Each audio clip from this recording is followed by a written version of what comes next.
भाई घर पर नहीं। इंदर आ जाओ अदनान, तुम बैठो, मैं तुम्हारे लिए चाय बना कर लाती हूँ।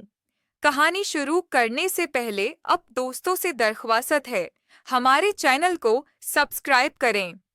जब मैं किचन है मैं गई तो दूध खत्म हो गया था। मुझे बहुत बुरा लगा। मैं बाहर आई और इदनान से बोली दूध खत्म हो गया है। अदनान मुस्कुराया और कहने लगा और मेरे मुम्मा की तरफ इशारा करके कहने लगा, ये कब हो गया है? काम आएगा। मैंने कहा, तो फिर इंतजार किस बात का है? मुझे बहुत अच्छा लग रहा था क्योंकि हम दोनों ने मिलकर घर का काम किया। मेरा नाम सानिया है। मेरी उम्र 18 साल है।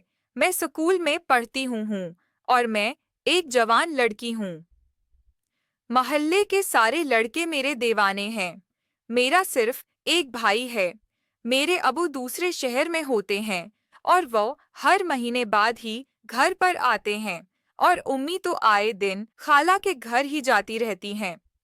वो घर से ज्यादा वक्त अपनी छोटी बहन के पास गुजारती हैं। इनका घर भी हमारे घर के पास ही है। खाला के शौहर ने उन्हें तलाक दे दी थी। मेरा भाई भी एक दुकान पर काम करता है। वह मुझे रोज सुबह स्कूल छोड़ने में जाता है और वापसी पर लेने भी आता है। भाई का एक दोस्त जिसका नाम अदनान है, वो भाई का सबसे अच्छा दोस्त है। मैं और अदनान एक ही क्लास में पढ़ते हैं। जब कभी भी भाई लेट हो जाए करते तो अदनान मुझे घर पर छोड़ जाए करते थे।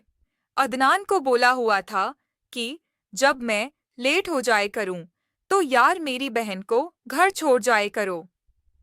वो तो अपनी दोस्ती निभा रहा था, लेकिन मैं अहमद पर दिल हार बैठी थी। एक दफा भाई लेट हुए तो मैं अदनान के साथ बाइक पर वापस घर आ रही थी। मैंने अदनान को वापसी पर सब कुछ बता दिया, लेकिन अदनान ने उसका कोई जवाब न दिया। मुझे लगा वो भाई को बता देगा, मेरे भाई मेरी पिटाई करेंगे, लेकिन ऐसा नहीं हुआ। मैंने अदनान को अपना पर्सनल नंबर भी दे दिया और कहा, अगर दिल करे तो मुझे फ़ोन कर लेना। रात को मैं जो फरी हो गई तो मैं इंतज़ार में थी कि कब अदनान का मैसेज आएगा। फिर रात 12 बजे मुझे उसकी कॉल आई। हम दोनों ने काफ़ी बातें की। अदनान ने मुझे कहा कि मैं भी तुम्हें पसंद करता हूँ, लेकिन कभी कह नहीं सका। इस तरह 2-3 हफ्ते गुजर गए और हमारा मामूल बन गया कि जब तक मैं रात को अदनान के साथ फ़ोन पर हूँ, बात न करूँ, मुझे सुकून ही नहीं आता था। मैं मोहब्बत में दीवानी हो चुकी थी। एक दिन मैंने अदनान की फरमाइश पर अपने मुम्मा की तस्वीर अहमद को भेज दी।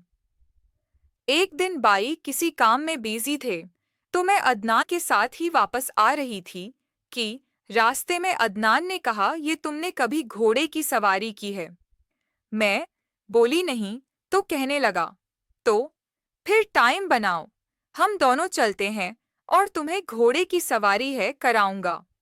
मैंने अदनान से कहा, मुझे घोड़ा दिखाओ जिसकी मुझे सवारी करनी है। तो अहमद ने मेरा हाथ घोड़े के मुंह पर रख दिया। घोड़े का रंग सफेद था, काफी लंबा था और मजबूत था। अब 2-3 हफ्ते गुजर गए।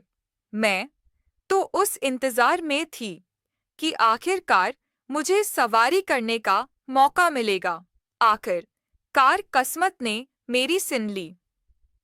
और हुआ कुछ यूं कि खाला की तबीयत बहुत खराब हो गई।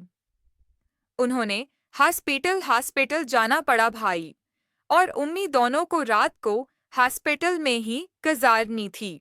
मैंने अदनान को फ़ोन किया और कहा, आ जाओ, एक ज़रूरी काम है। कुछ देर के बाद जो दरवाजे की घंटी बजी तो अदनान आ चुका था। भाई घर पर नहीं, इंदर आ जाओ। अदनान, तुम बैठो, मैं तुम्हारे लिए चाय बनाकर लाती हूँ। जब मैं किचन में गई तो दूसरी खत्म हो गया था। मुझे बहुत बुरा लगा। मैं बाहर आई और अदनान से बोली है, दूध तो खत्म हो गया है। अदनान मुस्कुराया और कहने लगा, मेरे मुम्मे की तरफ इशारा करके कहने लगा, यह कब काम आएगा? मैंने कहा, तो फिर इंतजार किस बात का है?